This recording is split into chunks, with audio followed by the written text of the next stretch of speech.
हम स्पेशल हमारी लस्सी है सर, गोल्डन लस्सी, ठीक है। खोया, बादाम, काजू, पिस्ता, मलाई, क्रीम डाल के हम 150 का गिलास देते हैं। जायके के लिए भी आते हैं, हमें देखने के लिए आते हैं। क्वालिटी हम दे रहे हैं 1 नंबर, ठीक है।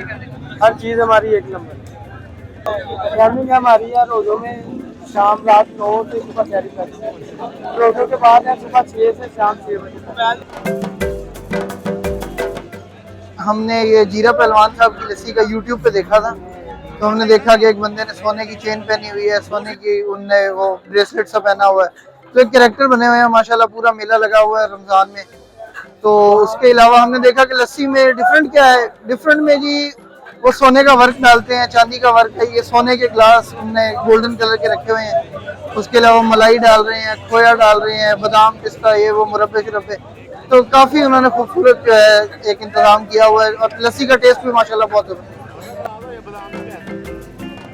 लोग जी बहुत बड़ी तादाद में आते हैं इनके पास। हम तकरीबन 2 बजे से आए थे और हमें पौने 4 बजे लस्सी मिली है, और जिससे भी पूछा है उन्होंने यही कहा है कि बहुत अच्छा इनका टेस्ट है, और एक डिफरेंट चीज लेके आए हैं मार्केट में, और प्राइस भी बहुत जबरदस्त है। 150 रुपए में जी इतनी सारी चीजें डाल के दे रहे हैं, तो बहुत अच्छा है माशाल्लाह, बड़ा अच्छा एक्सपीरियंस है।